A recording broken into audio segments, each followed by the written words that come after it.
Karaköy'den herkese merhaba. Arkamda Baba Dağı, Mendos Dağı ve görüyor musunuz bilmiyorum kaya evleri var. Bugün size bu coğrafyadan İtalyanların dünyaca meşhur mascarpone'sini anlatacağım. Videonun sonunda da mascarpone'nin kullandığı alanları ve hikayesini sizlerle paylaşacağım. Hadi şimdi yapımına geçelim. Şimdi malzeme tanıtımına gelelim. Biliyorsunuz İtalyan mutfağı çok yalın, sade ve bir o kadar da lezzetli. Çok az malzemeyle harikalar yaratıyorsunuz. Zaman içerisinde benim videolarımı seyrederek göreceksiniz ki içinizden bir aşçı çıkacak. Şimdi gelelim malzemelere. 380 gram tam yağlı süt. Tam yağlı olması önemli. 760 gram krema. Şimdi bu marketlerde 200 mililitrelik kremalar var. Bundan 4 paket çıkıyor ama 800 gram çıkmadığı için net 760 gram çıkıyor. Siz de ona göre kullanın lütfen. Bir limon, limondan da 45 gram lazım bu malzemeye. Süzgeç, limon sıkacağı, çırpıcı, havlu. Havlu daha sonra mascarpone'nin üzerini kapatmak için bize gerekiyor. Termometre şu şöyle. Tartı olmazsa olmazlardan. Büyük bir çelik tencere. Çelik tencere olması çok önemli peynir yapımında. Ayrıca altının da ince olması gerekiyor. Ve şöyle bir kap lazım mascarpone'yi süzmek için. Kabın derin olması gerekiyor ki su süzüldüğünde mascarpone suya değmesin. Ben mikserin altını kullandım. Önemli olan şu altları yanlarında tırtıklı olması gerekiyor ki lastik sonra atmasın. Bir de tülbent. Tülbentin de büyük olması lazım. Çünkü mascarpone'yi tülbentin içine süzdüğünüz zaman tülbentin bu lastiklerden atmaması gerekiyor. Normalde İtalya'da mascarpone'yi krema ve limonla yapıyorlar. Fakat seneler içerisinde çalıştığım bazı İtalyan aşçılardan ve özellikle benim de işlettiğim ya da sahibi olduğum mekanlarda yaptığım mascarpone'den süt ve kremayla yapılan mascarpone'nin gerçekten çok lezzetli peynir ortaya çıktığını gördüm. O yüzden ben bu şekilde yapıyorum. Siz de deneyin, göreceksiniz haklı olduğumu. Şimdi hadi bakalım yapmaya geçelim. Sütümüzü alıyoruz.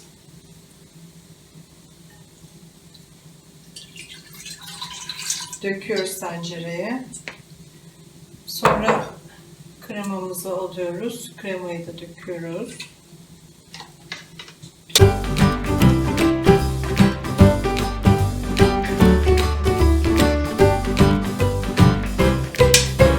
Ocağımızı yakıyoruz.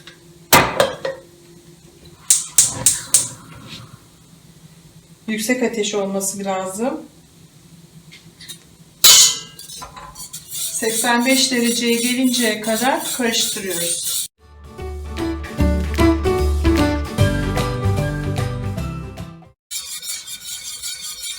85'e geldi. Ocağın altını kapatıyoruz. Tencereye alıyoruz. Bu 87-88 de olabilir. 90'ı geçmemesi gerekiyor. Mascarpone'nin hızlı bir şekilde 60 dereceye inmesi gerekiyor. O nedenden dolayı ben şu kabı kullanıyorum. İçerisine su koydum ve buz koydum hızlı olması için. Sonra tencereyi bu buzlu suyun içerisine yerleştiriyorum ve hızlı şekilde karıştırmaya başlıyorum.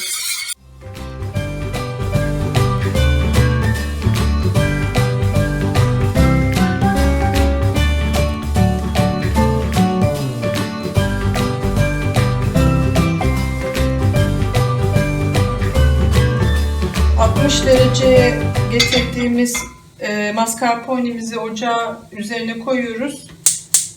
Kısık ateşe getiriyoruz. Şöyle. Sonra karıştırmaya başlıyoruz. Bu arada limonu da koyuyoruz. 85 dereceye kadar hızlı karıştırıyoruz.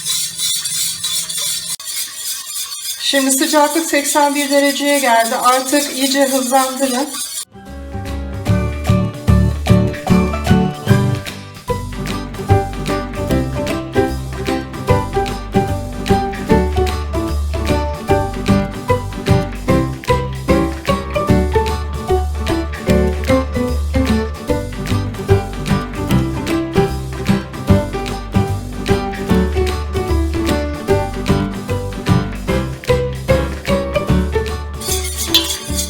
185 dereceye geldi. Kapatıyoruz. Kenara alıyoruz. Eğer ocağı kullanmayacaksanız şöyle ocağın bir köşesine koyabilirsiniz. Sonra bezi alıyoruz. Ondan sonra üzerini böyle örtüyoruz iyice. Dinlenmeye bırakıyoruz. Bu dinlenmede 4-5 saat. Hiç artık kımıldamaması gerekiyor. Mascarpone'yi 4 saat dinlenmeye bırakıyorsunuz. Tabi bu süre sizin kullandığınız malzemeye göre değişkenlik gösterebilir. Bu 5 saat de olabilir. Önemli olan yoğurt kıvamına gelmiş olması. Yoğurt kıvamına geldikten sonra bu hazır demektir. Bir sonraki noktaya geçmeden önce. Şimdi mascarpone'nin süzüleceği kabın nasıl hazırlanacağını size kısaca açıklayacağım. Bu kabımız, ben dediğim gibi kek mikser kabını kullandım. Yanları tırtıklı. Böylece lastiği geçirdikten sonra çok sağlam şekilde duruyor. Bu tülbentimiz, tülbent şu büyüklükte.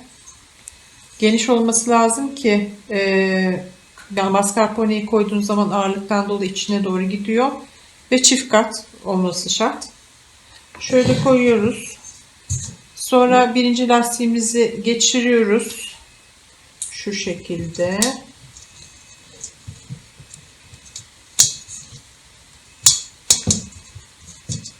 Sonrasında şöyle indirmeye başlıyoruz bezi. Bakın bilek kısmına hizasına geldiği zaman bu oranlanmış demektir. Sonrasında ikinci lastiği de geçiriyoruz. Sağlam olması için siz isterseniz 3 tane de lastik takabilirsiniz. O sizin yapacağınız mascarpone'nin oranına, büyüklüğüne bağlı olan bir şey. Şimdi biraz da bezi böyle düzeltiyoruz. Oradan buradan çıkmaması için sonra. Var, oldu. Evet, 4 saat geçti. Şimdi açıp nasıl olduğuna bakalım. Gördüğünüz gibi yoğurt kıvamına geldi. Şöyle. Şimdi bunu yavaşça tülbente döküyoruz. Arkadaşlar kanalıma abone olup videomu beğenirseniz beni çok mutlu eder ve desteklemiş olursunuz. Sizlere şimdiden teşekkür ederim.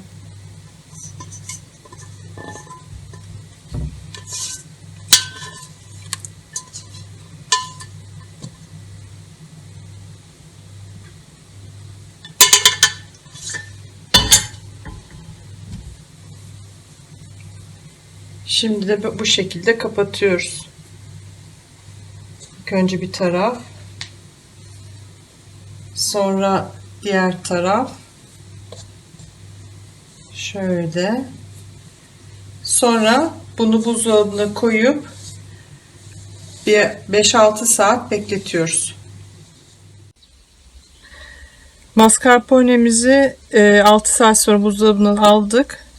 Şimdi hep beraber nasıl olduğuna bakacağız. Bakın işte böyle.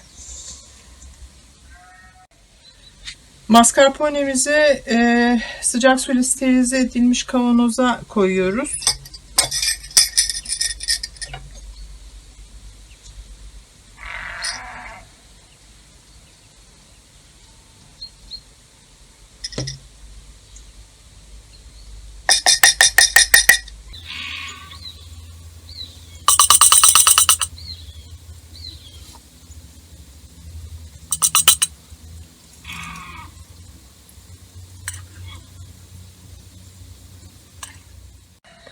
Mascarpone'yi kavanozlara koyduk.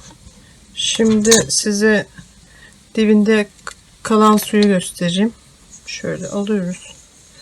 Bakın 6 saat içerisinde toplanmış su bu kadar. Mascarpone'yi 5-6 gün buzdolabında tutarak rahatça tüketebilirsiniz. Taze kalıyor. Mascarpone'nin yapımından sonra sıra geldi tadımına. Bakalım şimdi.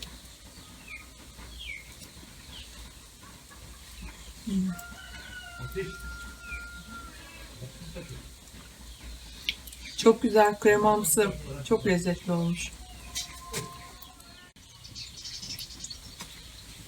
Şimdi sıra geldi mascarpone'nin kullanıldığı yerlere. Başlı başına tiramisu kullanılıyor tabii ki. Onun dışında cheesecake milanese, salataların üzerinde, pizzaların üzerinde, makarnalarda birçok alanda kullanılıyor ki ben ilerleyen zamanlarda size videolarda bu reçeteleri teker teker vereceğim. Ha tabii bir de avokado ile yapılan reçetelerde kullanılıyor. Mesela şu avokado, bu bizim komşumuzun bahçesinden geldi. İnanılmaz güzel reçeteler var. Bunu da ilerleyen zamanlarda size söyleyeceğim. Şimdi evde mascarpone yapıyorsanız bir kere lezzet en üste çıkıyor. İşletmeciyseniz de lezzetin yanında maliyetleriniz de yarı yarıya düşüyor. Bunu göz önüne almanız gerekiyor. İçinizde girişimcilik ruhu da varsa ilerleyen zamanlarda sizinle paylaşacağım burrata, ubriaca, ricotta peynirlerini de bir araya getirerek evinizde ya da açacağınız ufak bir atölyede bunları kendi tatlarını yapan butik kafelerde, tatlıcılarda ya da restoranlarda satabilirsiniz. Mascarpone'nin ile alakalı iki rivayet var. Mascarpone 12. yüzyılda köylüler tarafından üretilmeye başlanmış. Bunun nedeni de fazla ortaya çıkan sütün dökülmemesi amaç.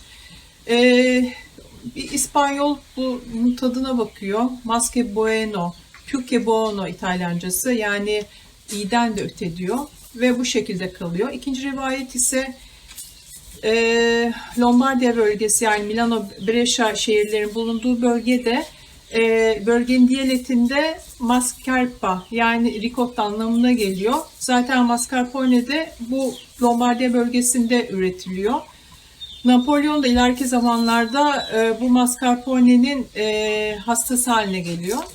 Bu videonun da sonuna geldik. Benim umudum, arzum, Covid'in sona ermesiyle ülkemizin dışında size İtalya'dan da videolar çekebilmek, oradan da sizinle reçeteler paylaşabilmek. Hayat size huzur, sağlık, mutluluk, lezzet getirsin. Buon appetito amici, ciao.